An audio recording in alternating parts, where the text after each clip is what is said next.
एक टॉपिक है error analysis.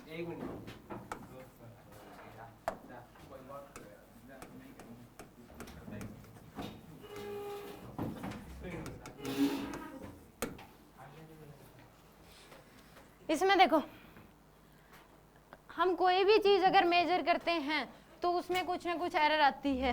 यानी एक हमारे पास जो होती है, एक वैल्यू होती है उसकी मेजर्ड वैल्यू जो हम मेजर करते हैं, और एक होती है उसकी एक्चुअल वैल्यू। दो वैल्यू होती हैं, एक होती है मेजर्ड वैल्यू, एक होती है मेजर्ड वैल्यू और एक होती है एक्चुअल वैल्यू। हम जो चीज मेजर करते हैं उसमें एरर आ सकती है कि क्या पता हम जिस इंस्ट्रूमेंट से, मान लो ये मार्कर है, इसकी अगर हम लेंथ जो है मेजर करें स्केल का यूज करके या फिर वर्नियर कैलिपर का यूज करके, तो उस केस में क्या पता वर्नियर कैलिपर में ही दिक्कत हो, उसके स्क्रू ढील हो, वो एग्जैक्ट रीडिंग ना दे पाए, या फिर स्केल से अगर हम रीडिंग कर रहे हैं तो स्केल जो है वो ही टूटा हुआ उस साइड में से, तो एग्जैक्ट रीडिंग वो नहीं देगा, तो उस केस में एरर आ सकती है। तो एक हम मेजर कर, एक जो वैल्यू होती है वो होती है हमारी मेजर्ड, खुद हमने मेजर की होगी किसी भी इंस्ट्रूमेंट का यूज करके। हमेशा दो होती है, एक होती है मेजर्ड वैल्यू और एक होती है कैलकुलेट वैल्यू। मेजर्ड वैल्यू हमेशा ही किसी इंस्ट्रूमेंट का यूज करके ही एक्सपेरिमेंटली होती है। मेजर्ड वैल्यू क्या होती है, बाय एक्सपेरिमेंट हम यूज उसकी वैल्यू को निकालते हैं। और एक होती है कैलकुलेट, हम उसकी कैलकुलेशन करके, उसमें कोई एक्सपेरिमेंट नहीं लग रहा होता, हम उसको बस सीधा कैलकुलेट करते हैं, वो वाली वैल्यू। यहाँ पे कौन सी वैल्यू है, मेजर्ड वैल्यू है, जो कि हम किसी इंस्ट्रूमेंट का यूज करके जिसे हम मेजरमेंट करते हैं। तो इन दोनों में एक होगी एक्चुअल वैल्यू किसी हुई, एक होती है मेजर्ड वैल्यू, और एरर होती है measured, difference between measured value minus actual value. Measured minus actual होता है ना कि एक्चुअल माइनस मेजर्ड, ठीक है। एरर क्या होती है, मेजर्ड वैल्यू, वो तो फिर नेगेटिव में भी आ सकता है। हाँ, measured value minus actual value. Difference between measured value and actual value is called error. Error positive भी हो सकती है, नेगेटिव भी हो सकती है और जीरो भी हो सकती है, तीनों हो सकती है। यानी कि ऑलवेज पॉजिटिव, पॉजिटिव नेगेटिव और जीरो तीनों ही हो सकती है। एरर पॉजिटिव भी हो सकती है, नेगेटिव भी हो सकती है और जीरो भी हो सकती है, तीनों हो सकते हैं एरर। इसमें डिपेंड करता है कि अगर मान लो measured value greater than actual value है तो एरर क्या आएगी, पॉजिटिव। अगर measured value less than actual value है तो एरर क्या आएगी, नेगेटिव। और अगर measured value equal to actual value है तो एरर क्या आएगी, जीरो, ठीक है।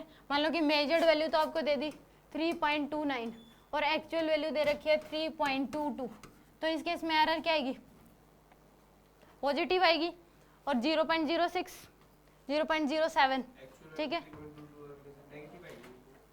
Measured value minus actual value है। अगर मान लो मेजर्ड वैल्यू, इसमें एरर कितनी आ जाएगी, 0.07 पॉजिटिव में आएगी, क्योंकि यहाँ पे मेजर्ड वैल्यू क्या है, greater than actual value.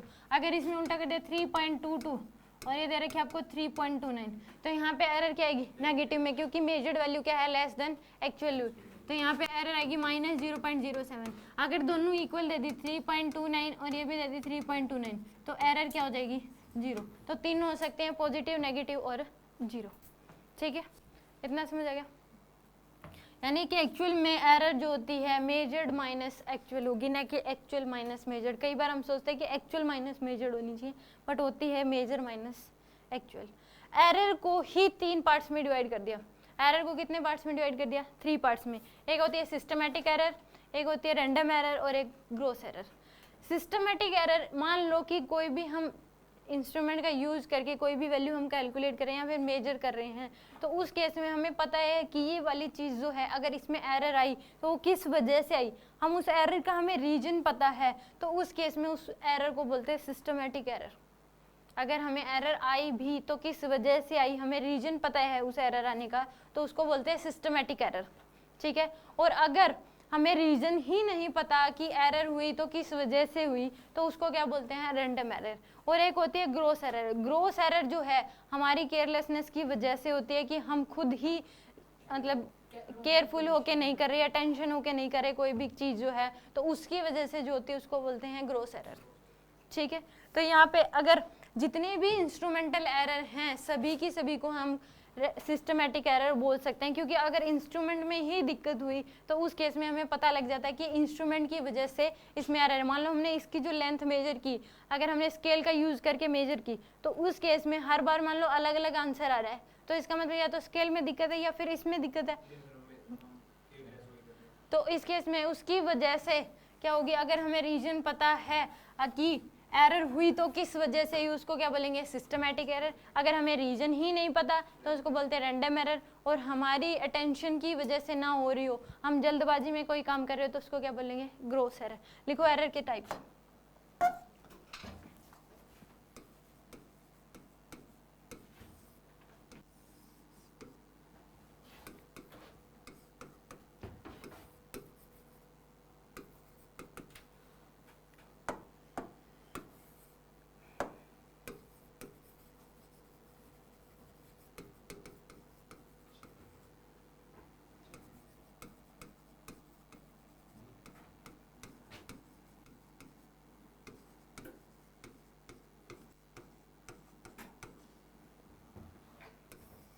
Systematic error में जिसका हमें रीजन पता हो उसको क्या बोलेंगे, systematic error, whose reason is known.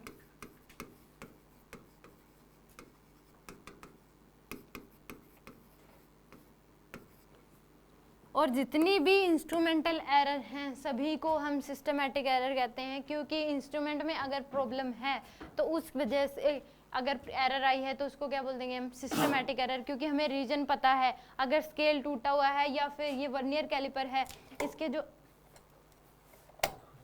Vernier caliper है इसके मान लो ये स्क्रू ही जो है टाइट नहीं हो रहे, तो इस वजह से यानी कि इसमें ही दिक्कत है, इसके टाइट नहीं हो रहे तो एग्जैक्ट रीडिंग ये नहीं देगा, तो इसकी वजह से, या फिर हम इसको टच करवा रहे हैं ये टच ही नहीं हो रहे, इनमें इनके बीच गैप रह रहा है, मान लो ये ऐसे रह रहा है,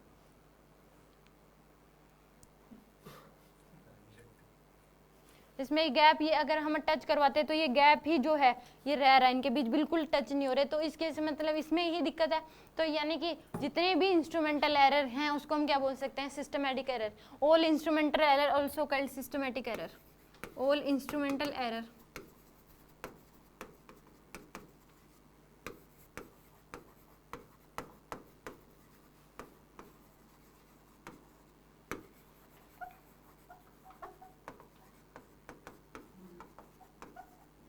उसको हम क्या बोलेंगे, सिस्टमैटिक एरर। अब इसको हम कम कैसे कर सकते हैं, क्योंकि अगर हमें रीजन पता है कि एरर हुई तो किस वजह से, कैसे हम इसको मिनिमाइज कर सकते हैं सिस्टमैटिक एरर को, तो हम इंस्ट्रूमेंट को क्या ले लें, एक्यूरेट इंस्ट्रूमेंट लें, तो उसकी वजह से क्या हो सकती है, वो एरर खत्म हो सकती है। स्केल जो हम, अगर हमारे पास पुराना स्केल है तो हम नया स्केल खरीद लें, जो वर्नियर कैलिपर है ये टूटा हुआ है तो इसकी जगह दूसरा वर्नियर कैलिपर ले लें, या फिर स्क्रू गेज जो है वो टूटा हुआ है तो उसकी जगह दूसरा हम स्क्रू गेज ले लें। तो यानी कि सिस्टमैटिक एरर को हम कम कर सकते हैं। हाँ, क्यों नहीं हो सकता, अगर आपको रीजन पता है तो उस केस में कोई भी रीजन हो सकता है।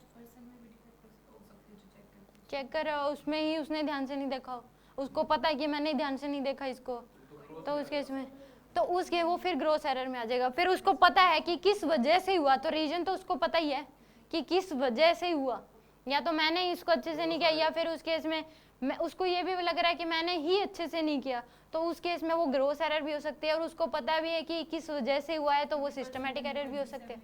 हाँ, तो उस केस में वो कई बार कह सकते हैं ऐसा। अगर उस केस में अगर उसको पता है कि खुद की वजह से, तो फिर उसको ग्रॉस एरर ही कहोगे, आप सिस्टमैटिक एरर नहीं बोलोगे। ये भी दोनों भी कह सकते हो, रीजन भी पता है किस वजह से हुई है या फिर उसकी जल्दबाजी की वजह से हुई, तो वो ग्रॉस एरर होगी। और उसको रीजन पता है, रीजन कुछ भी हो सकता है, ये जरूरी नहीं कि इंस्ट्रूमेंट में ही प्रॉब्लम है तो ही वो सिस्टमैटिक एरर होगी। रीजन उसको पता है, मान लो आप कोई क्वेश्चन कर रहे हो, आपको रीजन पता है कि आपने क्या गलती की उसको क्वेश्चन को करने में, तो वो क्या होगी, सिस्टमैटिक एरर। आपको रीजन ही नहीं पता कि क्वेश्चन रॉन्ग हुआ तो किस वजह से हुआ, तो वो क्या हो जाएगी, रैंडम एरर। और आपने क्वेश्चन करा और वो जल्दबाजी की वजह से 2 into 6 था, आपने उसको 12 करने की बजाय उसको आपको कर दिया 2 into 6 12 होगा, तो उसके करने के बजाय जल्दी जल्दी 18 लिख दिया, तो वो किस वजह से हुआ, वो उसको बोलोगे आप ग्रॉस एरर। तो ये होता है, तीनों में डिफरेंस है। अगर आपको रीजन पता है किस वजह से हुआ, कि आपने ये वाली यहाँ पे कैलकुलेशन में दिक्कत की है, आपको पता है एग्जैक्ट यहाँ पे गलती है, तो वो क्या हो जाएगा, सिस्टमैटिक एरर। आपको पता ही नहीं कि कहाँ पे इस क्वेश्चन में कहाँ गलती हुई, तो वो क्या हो जाएगा, रैंडम एरर। और आपको ये पता है कि मैंने जल्दी जल्दी आंसर देने की, प्राइज क्वेश्चन था जल्दी आंसर दे दूँ, तो उस वजह से हुई, तो वो क्या हो जाएगी, ग्रॉस एरर। तो क्या हो जाएगी इसमें, इट कैन बी मिनिमाइज्ड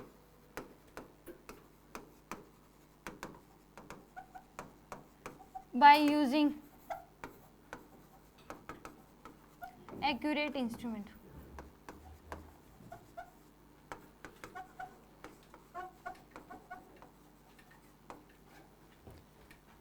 देखो रैंडम एरर में क्या होगा कि हमें रीजन ही नहीं पता, whose reason is not known, उसको क्या बोल देंगे हम, random error. Whose reason is not known, उसको बोलेंगे हम रैंडम एरर। ठीक है, इसको अगर आपको रीजन ही नहीं पता तो आप बार बार कोई भी चीज करोगे तो बार बार अलग आंसर आएगा, क्योंकि आपको रीजन नहीं पता कि कहाँ पे गलती हो। आपको क्वेश्चन सोल्व करा, आपको रीजन ही नहीं पता कि कहाँ गलती हुई। मान लो 2-4 गलती हो रखी है, एक बार दोबारा करा तो एक गलती ठीक होगी, आंसर अलग आया, दोबारा करा तो फिर एक गलती ठीक होगी, आंसर अलग आया, तो हर बार आंसर क्या आएगा, अलग अलग आएगा, क्योंकि रीजन नहीं पता। अगर हमें रीजन पता होता है कि गलती हुई तो किस वजह से, क्वेश्चन रॉन्ग हुआ तो किस वजह से, हमने कैलकुलेट किया तो किस वजह से गलती आई, या आंसर जो एक्यूरेट क्यों नहीं आया, तो उसमें अगर हमें वो सही करना है तो बार बार क्या आएगा, अलग अलग आंसर। तो उसको हम मिनिमाइज कैसे कर सकते हैं, जितनी भी वैल्यू आएंगी, मान लो आपने 4 बार कैलकुलेट किया, चारों बार क्या आया, अलग अलग आंसर, तो उसको अगर हमें मिनिमाइज करना है कि हम किसको एक्यूरेट आंसर माने इन चारों में से, तो हम उन सभी का क्या ले लेंगे, अर्थमेटिक मीन। तो उसको रैंडम एरर को अगर हमें कम करना है तो जितनी भी आपकी मेजर्ड वैल्यू है उन सभी का क्या ले लो आप, अर्थमेटिक मीन। तो वो क्या होगी, उसकी वजह से हम उसको कम कर सकते हैं, बिल्कुल खत्म नहीं कर सकते, कम की जा सकती है रैंडम एरर को, कि उन चारों में से कोई भी एग्जैक्ट आंसर ना मान के उनका अर्थमेटिक मीन लेके जो आंसर आएगा वो हम उसका आंसर मान लेंगे। ठीक है, it can be minimise by taking arithmetic mean of all measured value.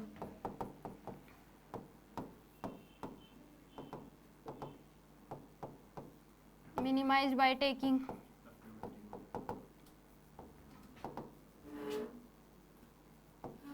Arithmetic mean of all measured value.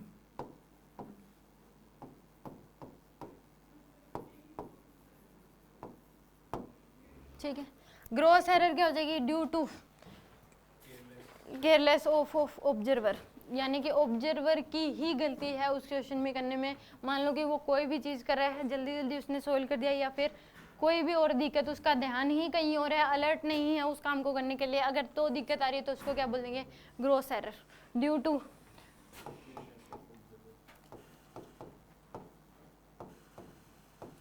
Careless of observer.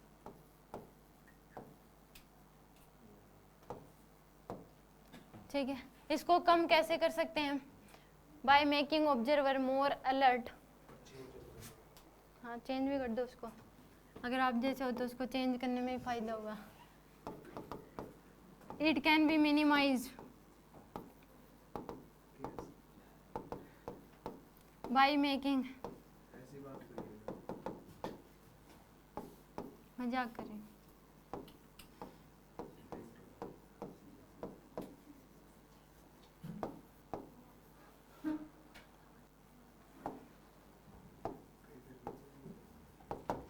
ठीक है। ये हैं 3 टाइप्स एरर के। डायरेक्ट अगर क्वेश्चन आएगा तो ये पूछ लेगा रैंडम एरर क्या होता है, 4 ऑप्शन दे देगा, उन चारों में से आपको मिल जाएगा जिसका रीजन हमें नहीं पता, उसको क्या बोलेंगे, रैंडम एरर। जिसका रीजन पता है वो सिस्टमैटिक एरर। ठीक है,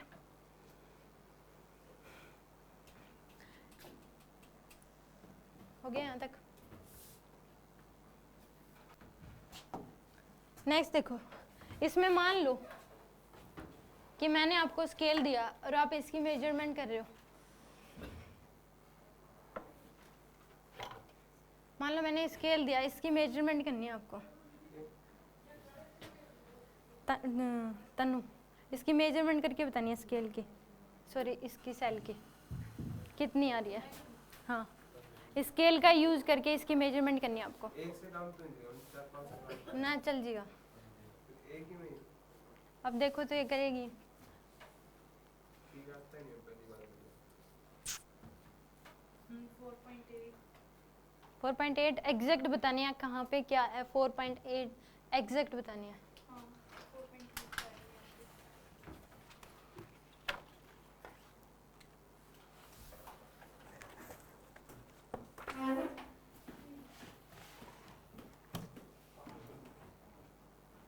कितनी आ रही है, 4.8।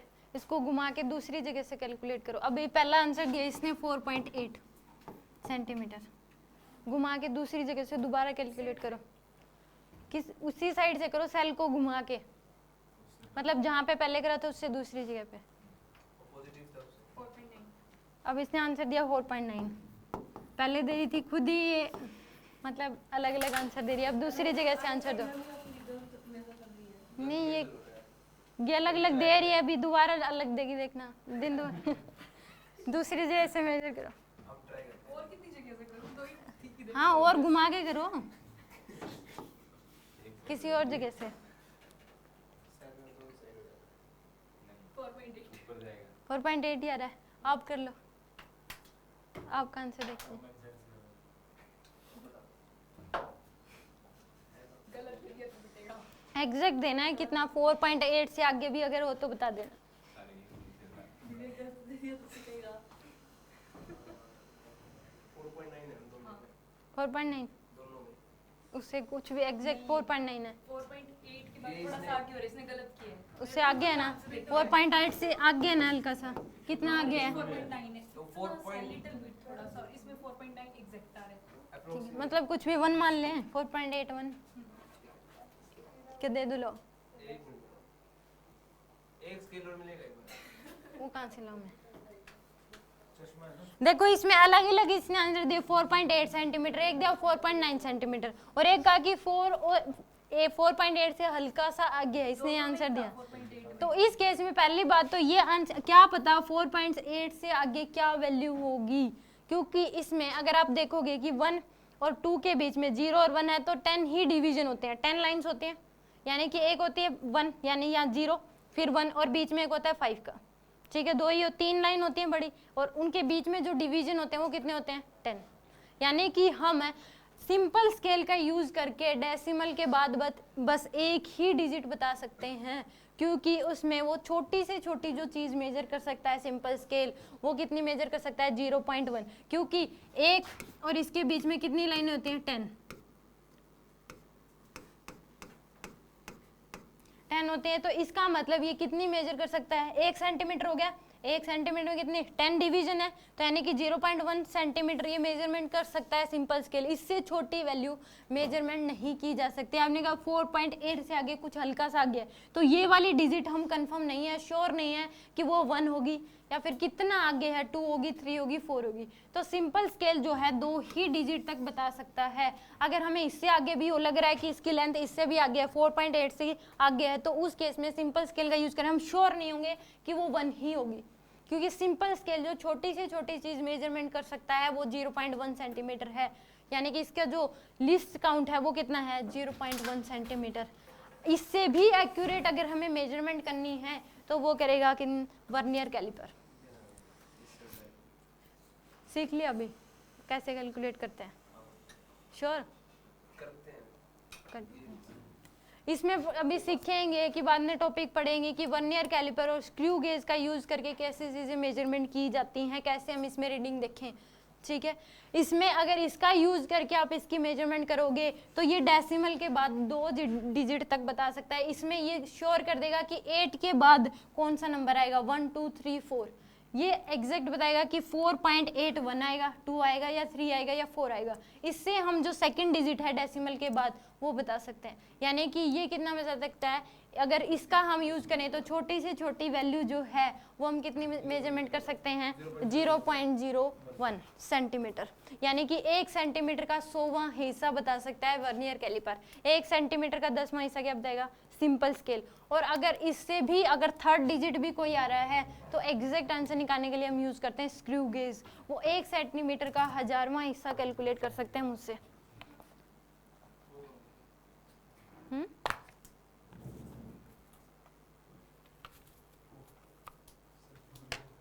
इसमें ये स्क्रू गेज, इसका यूज करके हम 1 सेंटीमीटर का 1000वां हिस्सा मेजरमेंट कर सकते हैं, डेसिमल के बाद 3 डिजिट अगर हमें बताना है तो इससे बताएंगे, ठीक है। अगर इससे वर्नियर कैलिपर से क्या क्या मेजर किया जा सकता है, एक डेप्थ मेजरमेंट की जा सकती है किसी भी सिलेंडर की, उसका इनर रेडियस आउटर रेडियस ये हम मेजरमेंट कर सकते हैं, यानी कि तीनों से ही किसी की लेंथ डायमीटर ये सब हम बता सकते हैं। सिंपल स्केल का यूज करके हम लेंथ बता सकते हैं, इसका भी यूज करके हम लेंथ बता सकते हैं, और इसका यूज करके भी हम लेंथ बता सकते हैं।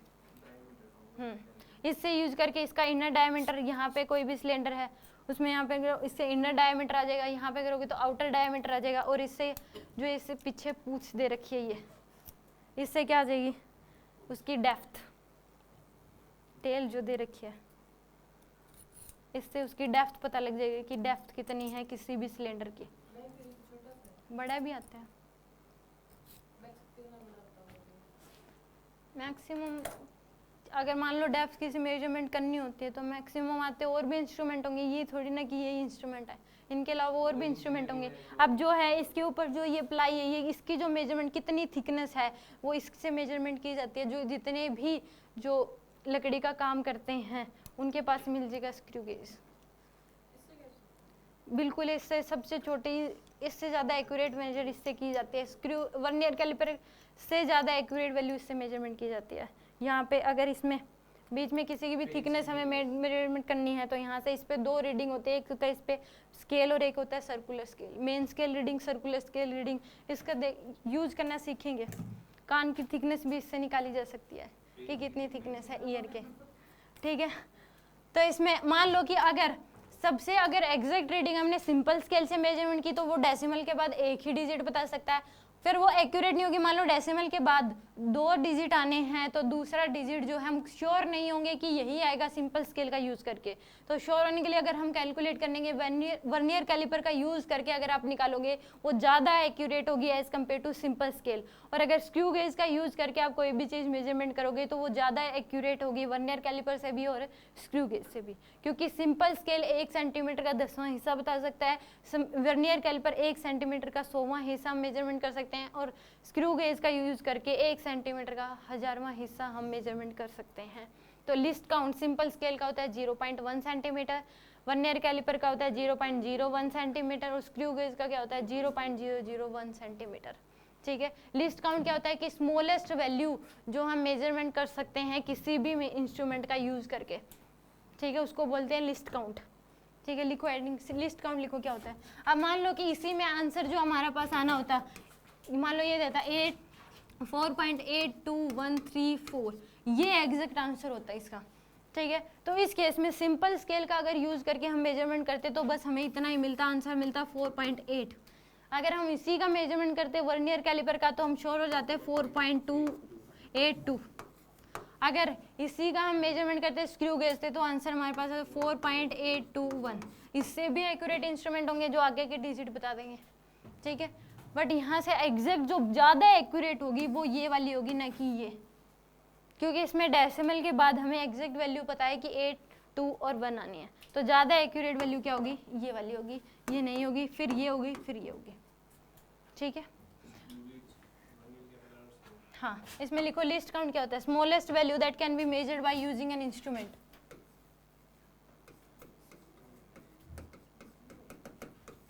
स्मॉलेस्ट वैल्यू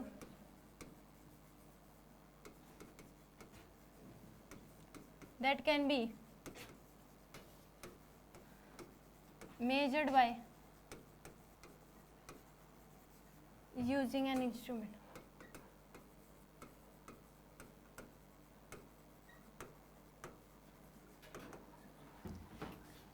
देखो the simple scale,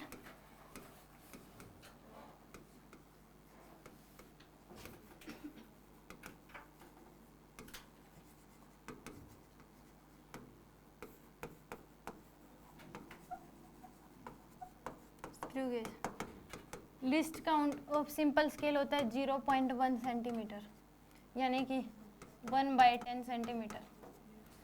vernier caliper का लिस्ट काउंट होता है 0.01 सेंटीमीटर या 1/100 सेंटीमीटर, और स्क्रू गेज का लिस्ट काउंट होता है 0.01 सेंटीमीटर 1/1000, ठीक है। यहाँ तक समझ, यानी कि लिस्ट काउंट क्या होता है कि स्मॉलेस्ट वैल्यू किसी भी इंस्ट्रूमेंट का यूज़ करके हम मेजरमेंट कर सकते हैं। हमारे सिलेबस में सिंपल स्केल 0.1 सेंट, जिसका लिस्ट काउंट क्या होता है 0.1 सेंटीमीटर, वर्नियर कैलिपर का लिस्ट काउंट 0.01 सेंटीमीटर और स्क्रू गेज का लिस्ट काउंट होता है 0.001 सेंटीमीटर, ठीक है। यहाँ पे सिंपल स्केल से तो डायरेक्ट हम मेजरमेंट कर सकते हैं, इनके लिए अलग से क्लास चाहिए कि वर्नियर कैलिपर और स्क्रू गेज का कैसे हम यूज़ करते हैं, क्वेश्चन आता है इनका 11th में ही है, एक्स्ट्रा क्लासेस में होंगी, करवा देंगे कोई ना, एक्स्ट्रा क्लासेस में लगेंगी जब हो जाएगी कवर। 11th में नहीं करवाएंगे, 12th में करा देंगे अभी, ठीक है। इनके क्वेश्चन आते हैं कि कैसे इसकी मेजरमेंट करो, डायमीटर क्या होगा इसका, तो उस केस में ये अलग से 2 क्लासेस लगेंगे, अलग से वर्नियर कैलिपर और स्क्रू गेज की, ठीक है। डिटेल में 1-1 घंटे की क्लासेस लगती हैं इनकी। अब देखो, मान लो इसमें क्वेश्चन कैसे आते हैं। मान लो कि हमने कोई भी चीज़ मेजरमेंट की, अभी आपने मेजरमेंट की तो अपने 3 आंसर दिए, तो इसी प्रकार से मान लो हमने मेजर्ड की, मेजर्ड वैल्यू,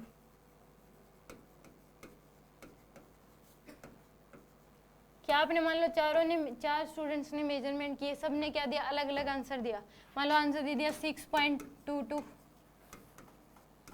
6.24, 6.18,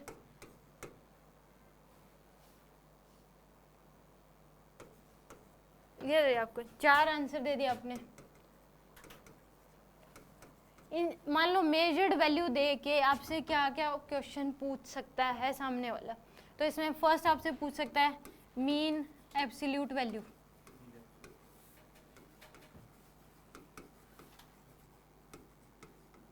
सेकंड पूछ सकता है mean absolute errors, absolute errors sorry, second पूछ सकता है एब्सोल्यूट एरर्स,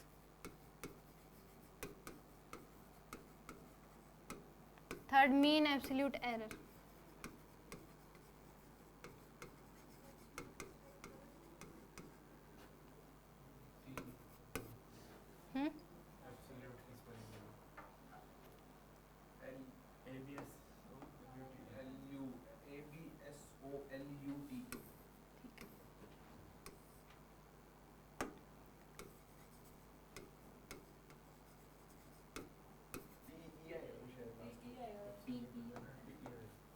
ये भी आता है।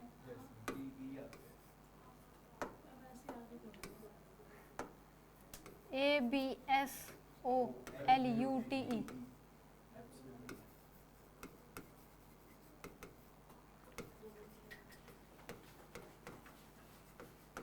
Mean absolute error, fractional error बोल दो या फिर रिलेटिव एरर,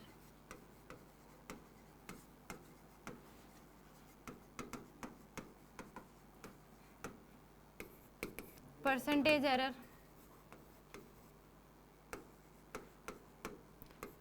और 6th है फाइनल आंसर।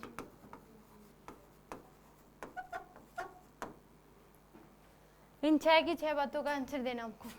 आपको क्वेश्चन दे रखा है, 4 मेजर्ड वैल्यू दे रखी है, आपको बताना है mean absolute value, absolute error, mean absolute error, और फ्रैक्शनल एरर बोलते हैं या फिर रिलेटिव एरर, और परसेंटेज एरर, और फाइनल आंसर।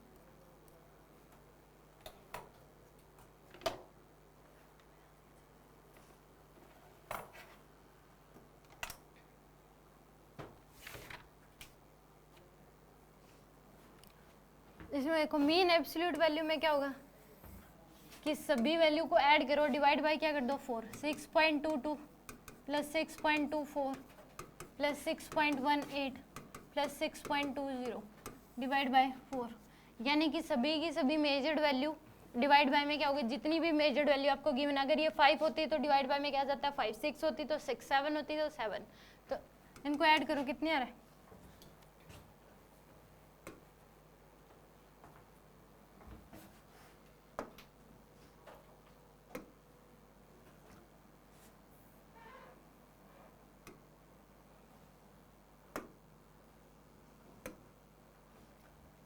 6.22 प्लस 6.24, रुको ना कर लें दो, 6.18 6.20 डिवाइड बाय 4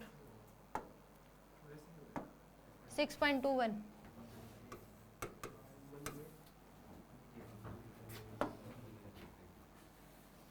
ठीक है। ये आपके पास मीन एब्सोल्यूट वैल्यू, इन चारों को ही ना एक्यूरेट मान के हम फाइनल आंसर जो देंगे ये देंगे मीन एब्सोल्यूट वैल्यू यानी कि 6.21।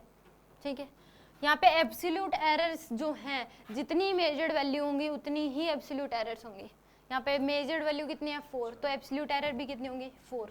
तो यहाँ पे देखो सेकेंड पार्ट में जो आपके पास 6.21 ये क्या है आपके पास मीन एब्सोल्यूट वैल्यू, तो एब्सोल्यूट एरर निकालने के लिए 6.21 में से माइनस कर दो मेजर्ड वैल्यू 6.22 और मोड लेना है, पॉजिटिव वैल्यू ही लेनी है, एरर ऑलवेज पॉजिटिव। तो यहाँ पे आ जाएगा 0.01 6.21 इसमें से माइनस कर दो, हाँ हो सकती है बट इसमें पॉजिटिव लेनी है 0.03 6.21 माइनस 6.18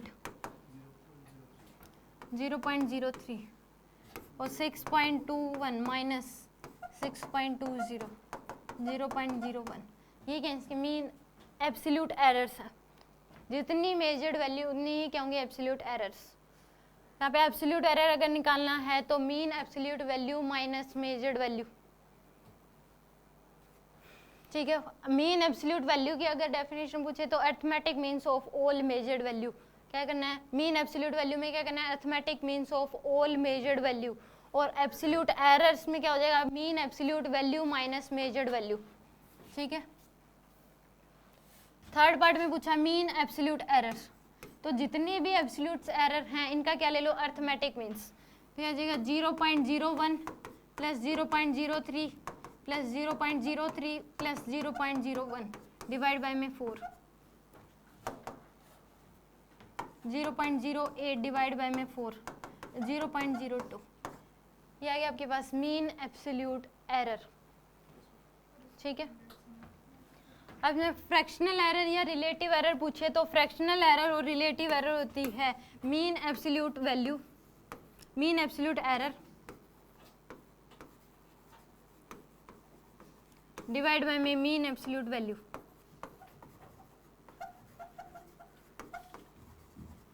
फ्रैक्शनल एरर क्या हो जाएगी mean absolute error divide by में मीन एब्सोल्यूट वैल्यू, दोनों का रेशियो क्या होगा फ्रैक्शनल एरर बोल दे या फिर रिलेटिव एरर। तो 0.02 डिवाइड बाय में 6.21 इसको लिखते 2 डिवाइड बाय में 621। ये क्या आ गया आपके पास फ्रैक्शनल एरर या फिर रिलेटिव एरर।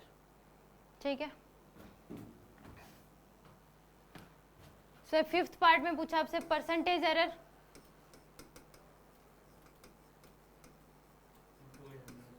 तो रिलेटिव एरर इनटू में क्या कर दोगे 100, रिलेटिव एरर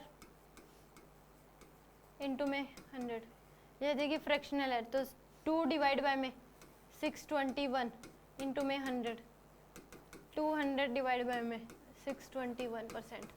यह आपके पास परसेंटेज एरर।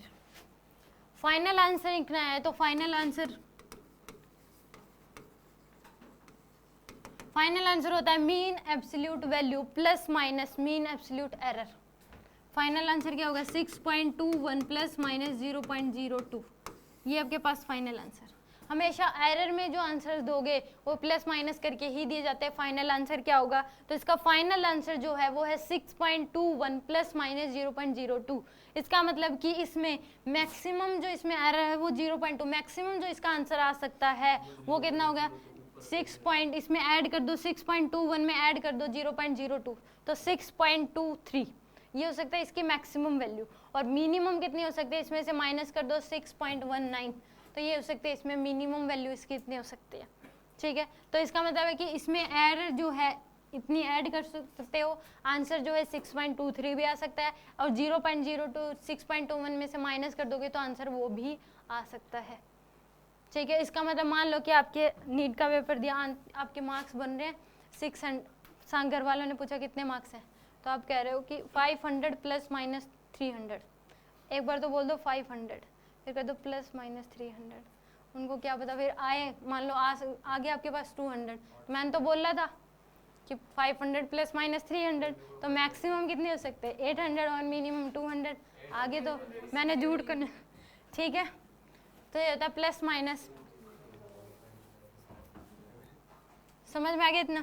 तो इसलिए प्लस एरर में जो आंसर देते हैं वो क्या करके देते हैं, प्लस माइनस करके आंसर देते हैं। एक क्वेश्चन और कर दो।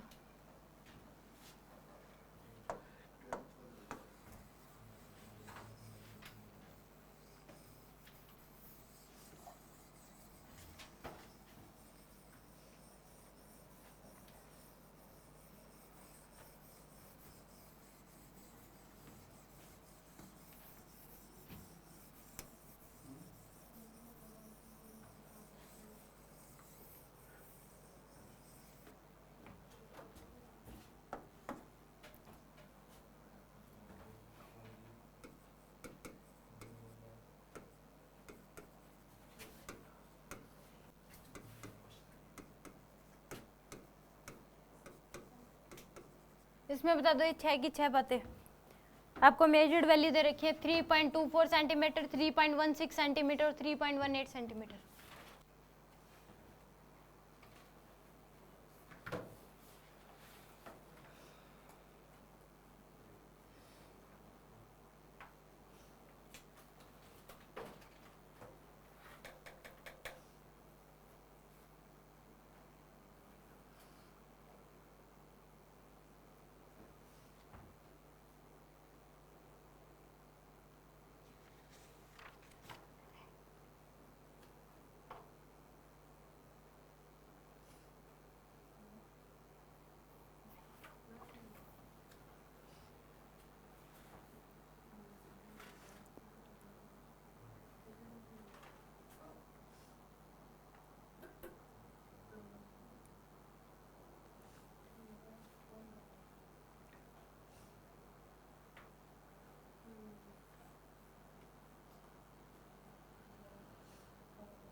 हो गया सोल्व।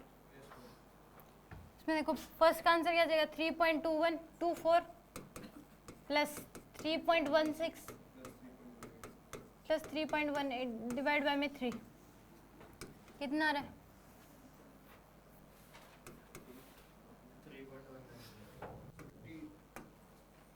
9.54 पूरा ओवरऑल आंसर नहीं पूरा 9.54 3.19 3.19 ये आ जाएगा आपके पास मीन एब्सोल्यूट वैल्यू। 6 आएगा मैम।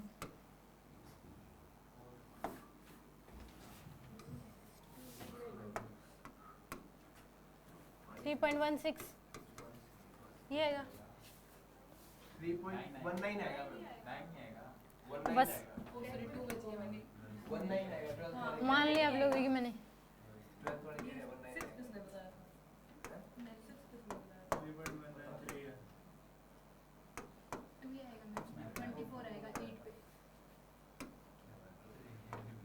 8 आएगा। 19 आएगा 9 है ना। 19 इसमें आगे आ रही है ये हटा सकते हैं हम 3 पॉइंट वैसे 20 आना चाहिए इसका आंसर, क्योंकि जो वैल्यू आ रही है 3.19333 तो राउंड ऑफ करोगे तो इसका आंसर जो 3.20 आएगा वैसे, क्योंकि इसमें रूल होता है कि अगर ओड नंबर है लास्ट में तो फिर 0 होगा, वो ऊपर वैल्यू नहीं नहीं फिर ले 20 लोगे उसमें 3.20 ही आंसर आएगा उसका फिर। तो फर्स्ट 2 डिजिट देखेंगे तो 19 नहीं आएगा। तो 16 कहां से आएगा? अरे वो तो आप लोगों ने बोला था, मैंने तो अभी कराया है। ग्रोस एरर हो गया, चेंज कर सकते हैं। मैंने तो कराया नहीं कैलकुलेशन है। 3.19 मान लो इसका। ठीक है 3.19 माइनस करोगे 3.24 मोड 0.05 3.19 मैम ठीक है वो आप छोड़ो छोड़ो सही है 0.80 आएगा 3.16 0.03 3.19 माइनस 0.01 ये इसके mean absolute errors mean absolute error क्या आ जाएंगे 0.05 plus 0.03 plus 0.01 divide by 3 0.09 divide by 3 0.02 ठीक है क्या आ जाएगी मीन एब्सोल्यूट वैल्यू सॉरी 0.03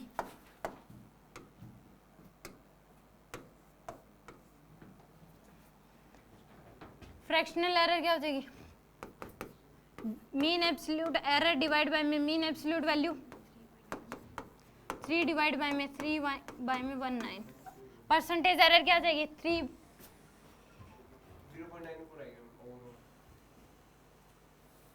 नहीं इसमें फोर्थ अगर फिफ्थ आंसर परसेंटेज एरर कितनी आ जाएगी 3 बाय में 3 बाय 19 इंटू में 100 ये आ जाएगी percentage error relative error into 100 और फाइनल आंसर क्या होगा 3.19 प्लस माइनस 0.03 ठीक है आगे इसमें नेक्स्ट क्लास